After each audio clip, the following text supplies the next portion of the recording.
Good time of day. Welcome to another video presentation of a strange tale written by esteemed author E.F. Benson.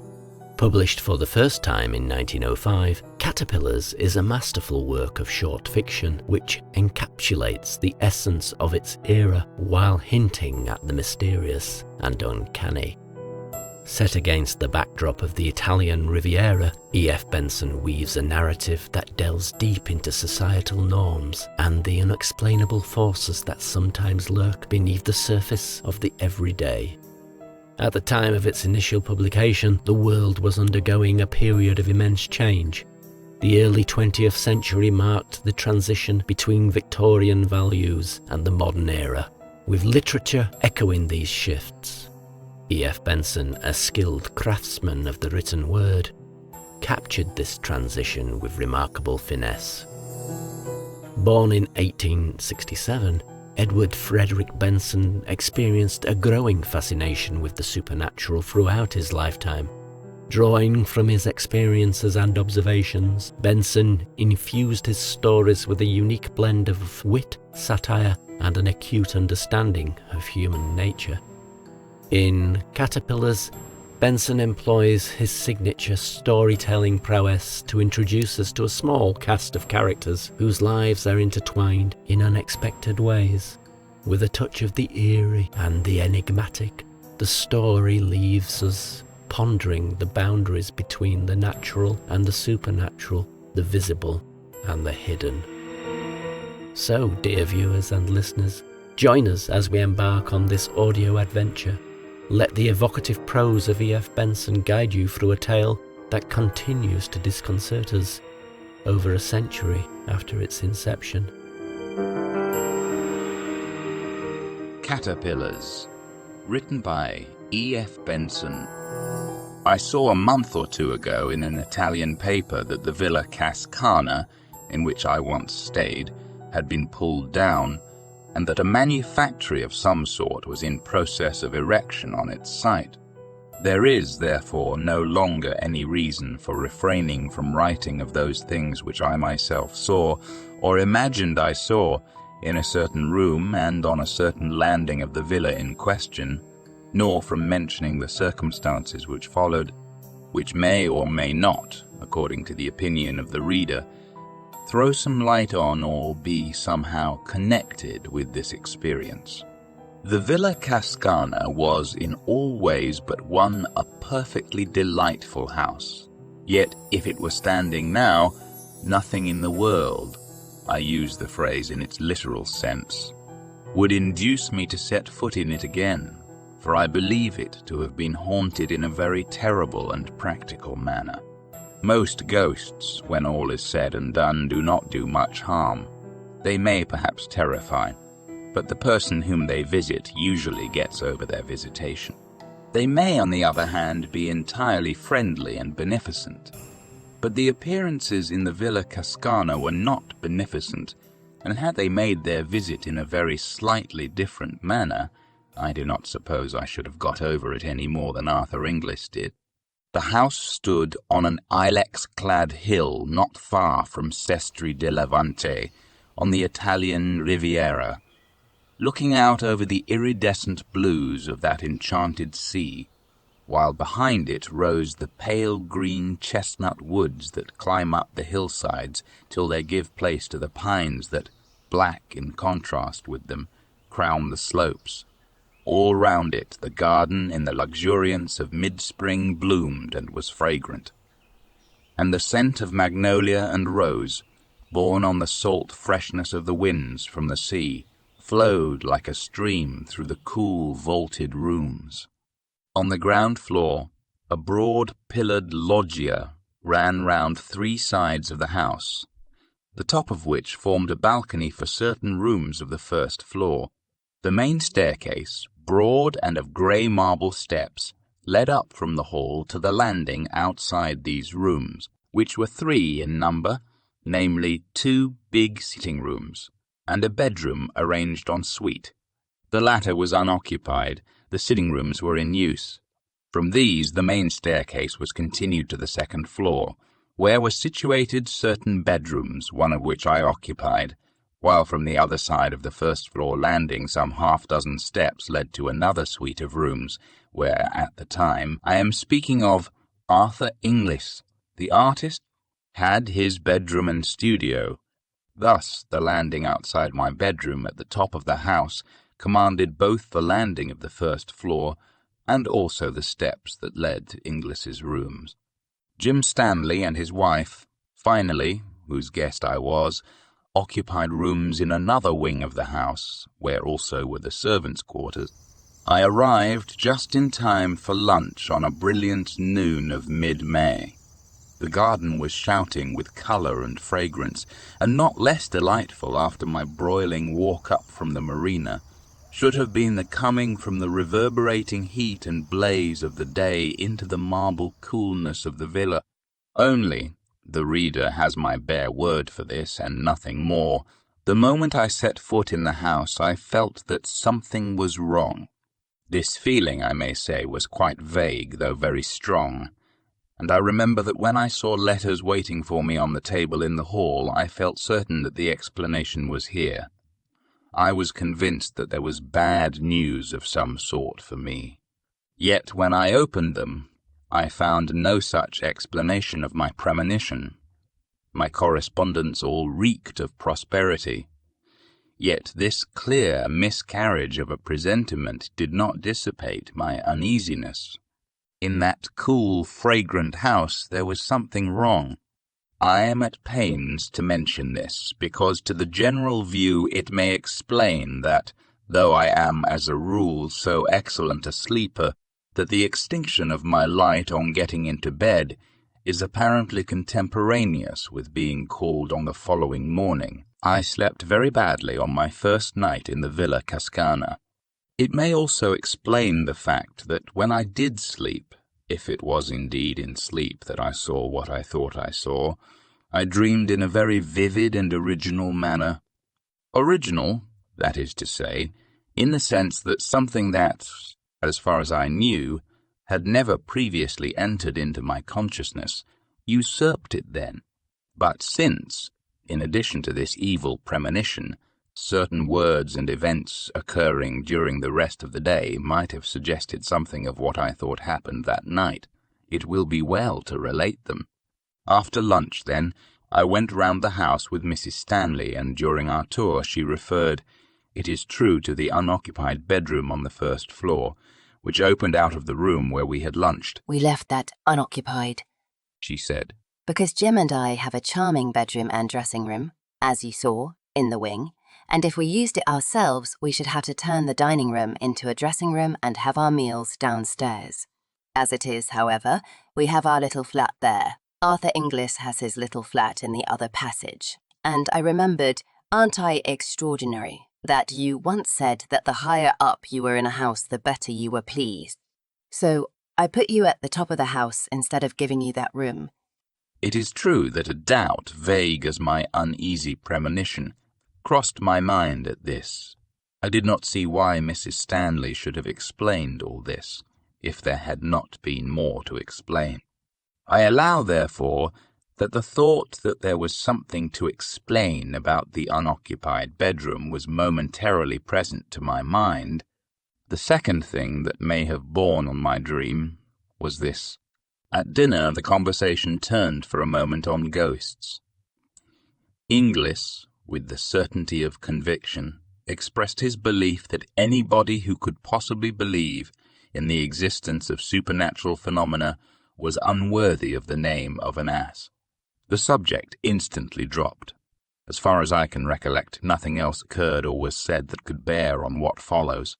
We all went to bed rather early, and personally I yawned my way upstairs, feeling hideously sleepy. My room was rather hot, and I threw all the windows wide, and from without poured in the white light of the moon and the love song of many nightingales. I undressed quickly and got into bed, but though I had felt so sleepy before, I now felt extremely wide awake. But I was quite content to be awake. I did not toss or turn. I felt perfectly happy listening to the song and seeing the light.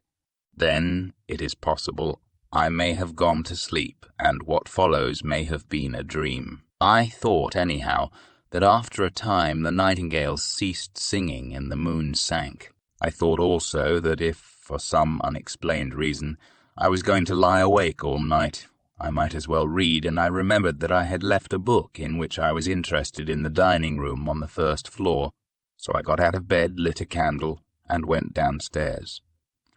I went into the room, saw on a side table the book I had come to look for, and then, simultaneously, saw that the door into the unoccupied bedroom was open. A curious grey light, not of dawn nor of moonshine, came out of it, and I looked in. The bed stood just opposite the door, a big four-poster, hung with tapestry at the head. Then I saw that the greyish light of the bedroom came from the bed, or rather from what was on the bed, for it was covered with great caterpillars, a foot or more in length, which crawled over it. They were faintly luminous, and it was the light from them that showed me the room. Instead of the sucker feet of ordinary caterpillars, they had rows of pincers like crabs, and they moved by grasping what they lay on with their pincers, and then sliding their bodies forward. In colour, these dreadful insects were yellowish grey, and they were covered with irregular lumps and swellings. There must have been hundreds of them, for they formed a sort of writhing, crawling pyramid on the bed. Occasionally one fell off onto the floor with a soft, fleshy thud, and though the floor was of hard concrete, it yielded to the pincer feet as if it had been putty, and, crawling back, the caterpillar would mount onto the bed again to rejoin its fearful companions. They appeared to have no faces, so to speak, but at one end of them there was a mouth that opened sideways in respiration. Then, as I looked, it seemed to me as if they all suddenly became conscious of my presence. All the mouths, at any rate, were turned in my direction, and next moment they began dropping off the bed with those soft, fleshy thuds onto the floor and wriggling towards me. For 1 second a paralysis, as of a dream, was on me. But the next I was running upstairs again to my room, and I remember feeling the cold of the marble steps on my bare feet. I rushed into my bedroom and slammed the door behind me. And then, I was certainly wide awake now, I found myself standing by my bed with sweat of terror pouring from me. The noise of the banged door still rang in my ears. But, as would have been more usual if this had been mere nightmare, the terror that had been mine when I saw those foul beasts crawling about the bed or dropping softly onto the floor did not cease then. Awake now, if dreaming before, I did not at all recover from the horror of dream. It did not seem to me that I had dreamed. And until dawn I sat or stood, not daring to lie down, thinking that every rustle or movement that I heard was the approach of the caterpillars. To them and the claws that bit into the cement, the wood of the door was child's play. Steel would not keep them out. But with the sweet and noble return of day, the horror vanished. The whisper of wind became benignant again. The nameless fear, whatever it was smoothed out and terrified me no longer. Dawn broke, hueless at first. Then it grew dove-colored, then the flaming pageant of light spread over the sky. The admirable rule of the house was that everybody had breakfast where and when he pleased, and in consequence, it was not till lunchtime that I met any of the other members of our party, since I had breakfast on my balcony, and wrote letters and other things till lunch. In fact, I got down to that meal rather late, after the other three had begun. Between my knife and fork there was a small pillbox of cardboard, and as I sat down Inglis spoke. "Do look at that," he said, "since you are interested in natural history. I found it crawling on my counterpane last night, and I don't know what it is, I think that before I opened the pillbox, I expected something of the sort which I found in it. Inside it, anyhow, was a small caterpillar, greyish-yellow in colour with curious bumps and excrescences on its rings. It was extremely active and hurried round the box this way and that. Its feet were unlike the feet of any caterpillar I ever saw. They were like the pincers of a crab. I looked and shut the lid down again. "No, I don't know it," I said, "but it looks rather unwholesome. What are you going to do with it?" "Oh, I shall keep it," he said. "It has begun to spin. I want to see what sort of a moth it turns into." I opened the box again and saw that these hurrying movements were indeed the beginning of the spinning of the web of its cocoon. Then Inglis spoke again. "It has got funny feet too," he said. "They are like crab's pincers. What's the Latin for crab? Oh yes, cancer. So in case it is unique, let's christen it Cancer Inglisensis." Then something happened in my brain, some momentary piecing together of all that I had seen or dreamed. Something in his words seemed to me to throw light on it all, and my own intense horror at the experience of the night before linked itself onto what he had just said. In effect, I took the box and threw it, caterpillar and all, out of the window. There was a gravel path just outside, and beyond it, a fountain playing into a basin. The box fell onto the middle of this. Inglis laughed. "So the students of the occult don't like solid facts," he said. "My poor caterpillar." The talk went off again at once onto other subjects, and I have only given in detail as they happened these trivialities in order to be sure myself that I have recorded everything that could have borne on occult subjects or on the subject of caterpillars. But at the moment when I threw the pillbox into the fountain, I lost my head. My only excuse is that, as is probably plain, the tenant of it was, in miniature, exactly what I had seen crowded onto the bed in the unoccupied room.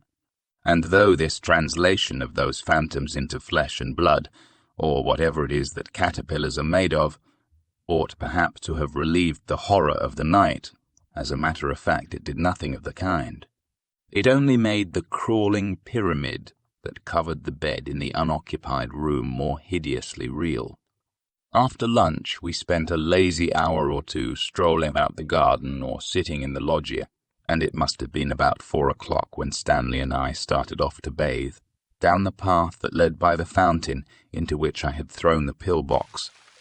The water was shallow and clear, and at the bottom of it I saw its white remains. The water had disintegrated the cardboard, and it had become no more than a few strips and shreds of sodden paper. The centre of the fountain was a marble Italian Cupid, which squirted the water out of a wineskin held under its arm. And crawling up its leg was the caterpillar. Strange and scarcely credible as it seemed, it must have survived the falling to bits of its prison and made its way to shore, and there it was, out of arm's reach, weaving and waving this way and that as it evolved its cocoon. Then, as I looked at it, it seemed to me again that, like the caterpillar I had seen last night, it saw me, and breaking out of the threads that surrounded it, it crawled down the marble leg of the Cupid and began swimming like a snake across the water of the fountain towards me. It came with extraordinary speed. The fact of a caterpillar being able to swim was new to me, and in another moment was crawling up the marble lip of the basin. Just then, Inglis joined us. "Why, if it isn't old Cancer Inglisensis again," he said, catching sight of the beast. "What a tearing hurry it is in." We were standing side by side on the path, and when the caterpillar had advanced to within about a yard of us, it stopped and began waving again as if in doubt as to the direction in which it should go. Then it appeared to make up its mind and crawl onto Inglis's shoe.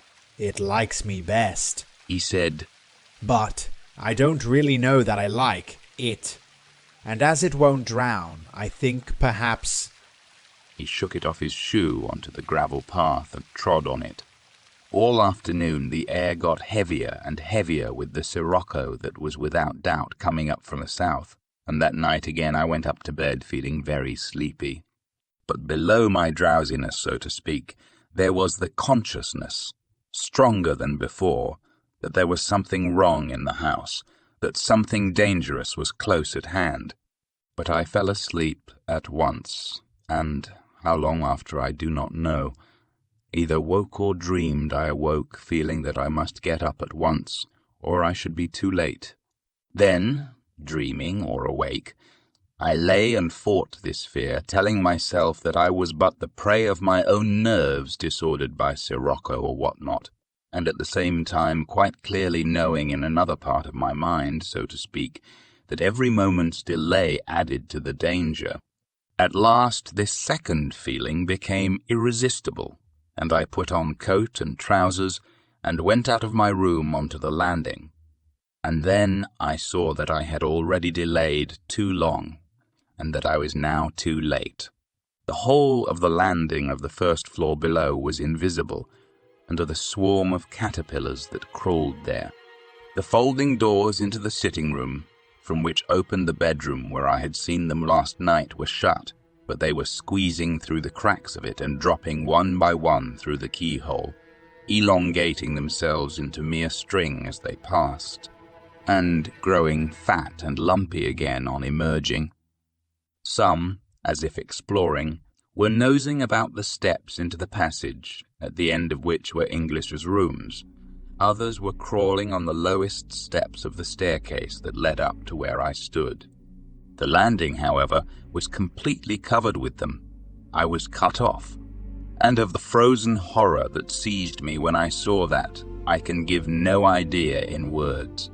Then, at last, a general movement began to take place, and they grew thicker on the steps that led to English's room. Gradually, like some hideous tide of flesh, they advanced along the passage, and I saw the foremost, visible by the pale grey luminousness that came from them, reach his door. Again and again I tried to shout and warn him, in terror all the time that they would turn at the sound of my voice and mount my stair instead, but for all my efforts I felt that no sound came from my throat. They crawled along the hinged crack of his door, passing through as they had done before, and still I stood there, making impotent efforts to shout to him, to bid him escape while there was time. At last the passage was completely empty. They had all gone, and at that moment I was conscious for the first time of the cold of the marble landing on which I stood barefooted. The dawn was just beginning to break in the eastern sky. 6 months after, I met Mrs. Stanley in a country house in England. We talked on many subjects, and at last she said, "I don't think I've seen you since I got that dreadful news about Arthur Inglis a month ago." "I haven't heard," said I. "No, he has got cancer. They don't even advise an operation, but there is no hope of a cure. He is riddled with it, the doctors say." Now, during all these 6 months, I do not think a day had passed on which I had not had in my mind the dreams, or whatever you like to call them, which I had seen in the Villa Cascana. "It is awful, is it not?" she continued. "And I can't help feeling that he may have—" "Caught it at the villa?" I asked. She looked at me in blank surprise. "Why did you say that?" she asked. "How did you know?" Then she told me. In the unoccupied bedroom a year before, there had been a fatal case of cancer. She had, of course, taken the best advice and had been told that the utmost dictates of prudence would be obeyed so long as she did not put anybody to sleep in the room, which had also been thoroughly disinfected and newly whitewashed and painted. But as always, thank you for listening, and I hope you enjoyed that weird little piece which was taken from the collection The Room in the Tower and Other Stories, published in 1912. I'll be uploading some more Benson very shortly. So if you like these old yarns and you haven't already, please subscribe to be notified of our future uploads. It is free, and I promise you that we always try our very best to entertain. Until then, I'll bid you good night, or indeed, good day. Bye for now.